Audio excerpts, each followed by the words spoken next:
So now we have a list of the PlayStation Plus premium games that's going to be coming out in the month of June. If you guys don't know, this is going to be Sony's sort of answer to the Game Pass model from Microsoft. Although this is not a true competitor to Game Pass, this is a subscription service that Sony wants to try to really push out there that's going to include a lot of games from PlayStation 4, PlayStation 5, and the classic titles such as PSP, PlayStation 1, PlayStation 2, and the PlayStation 3. So now the list is up. How good is that list? Well, we're going to take a look at it. Hey, everybody, welcome back to the channel once again.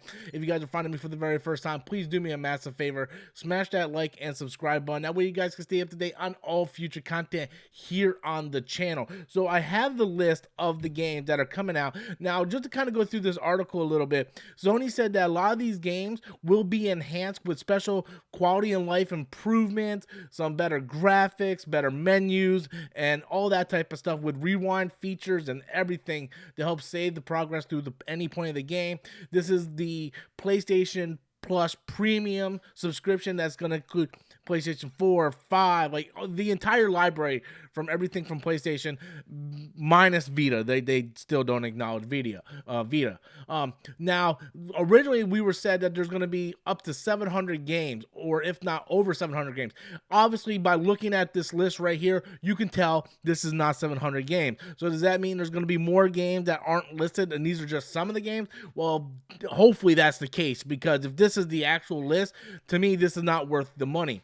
So we're going to go through the PlayStation 4, PlayStation 5 catalog, and there's some good games on here, but I'm worried because they don't establish whether they are for PlayStation 4 or PlayStation 5 titles, right? It just says PS4 and PS5 game catalog, and it doesn't specifically tell you which versions they are. So like right here, it says Bloodborne.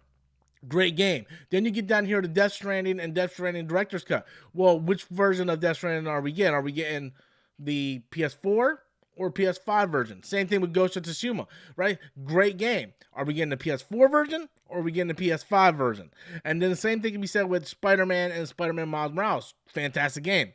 Are we getting the PS4 version or the PS5 version? So that's sort of like where I'm at right now. Like, you're not specifically, like, obviously some of these games, like Demon's Souls, that's a PlayStation 5 exclusive.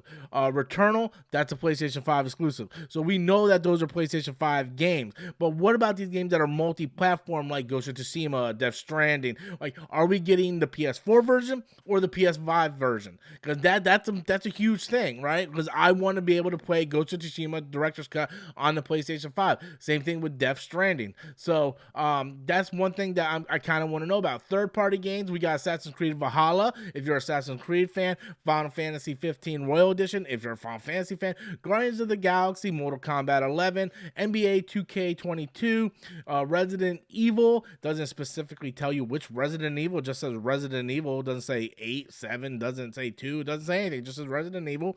Okay, so those are the libraries for the PlayStation 4 to PlayStation 5 catalog. Then we get down here to the classic games. You got stuff like Ape Escape, Hot Shots, Siphon Filter, Super Stardust, Tekken 2.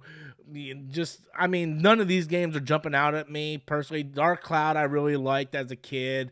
Wild Arms is something I want to check out. You know, Jak 2, Jak 3. I mean, Hot Shots Tennis, some more Hot Shot Tennis. Like, those games aren't really jumping out to me.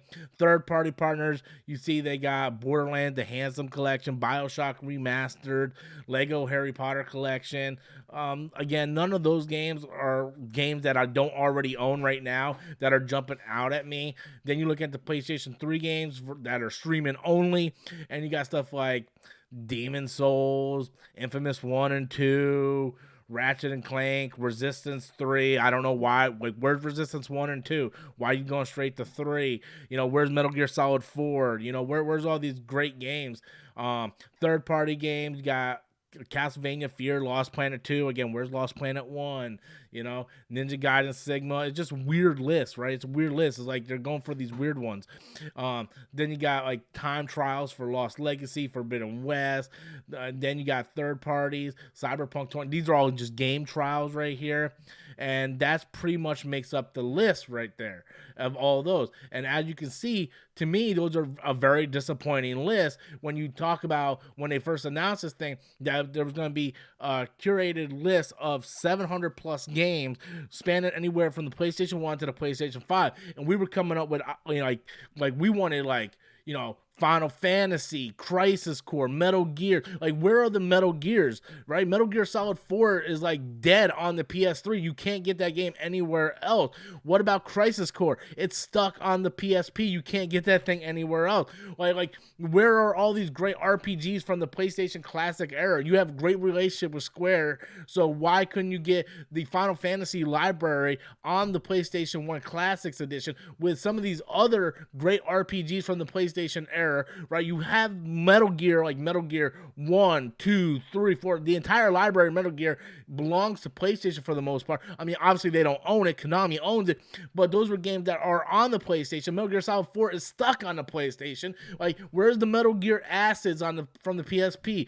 Like, Final Fantasy Crisis Core is one that I was like, okay, man, they have Crisis Core. I am happy because I want to be able to play Crisis Core on the big TV. It would be great with some up-hands visuals and stuff, but no, to me personally, this just feels like another sorry attempt to try to do something. And to me, this is nothing about this really screams like I got to get it day one. Now, I will be signing up day one only because I want to be able to go in, take a look at it, see what the actual full-on list of the games are, and go from there. But at this point, I don't know if this is the complete list because they haven't really said so.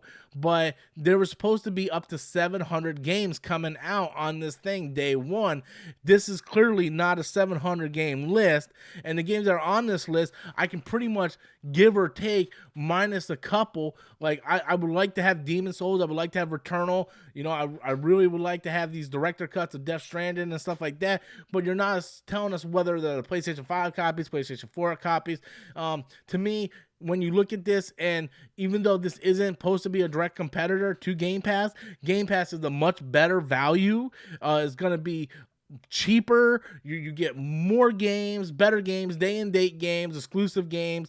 This to me just doesn't really scream like, oh my god, this is something for everybody, because there's a lot of really good games that aren't on this list. Maybe they'll be added to this list. Maybe this will be a better list maybe 6 months down the road. Maybe this is only a partial list, but right now, to me, nothing about this list screams like, oh my god, like Sony nailed this thing. I have to run out and get this because they just killed it, man. They killed it. To me, there's some games on here and I'm just like, why are these games on here? This is just an asinine list of games, and it feels like it's very scattershot. Why have Resistance 3 but not Resistance 1 and Resistance 2? Like, it just doesn't make any sense when you look at it like that. It's like, why would you have the third game but not the first two games? It doesn't make a whole lot of sense as I'm going through this list. But maybe, again, this is just a partial list. We'll find out more in June when the service actually launches. It's going to have 3 tiers. I don't like the 3-tier idea.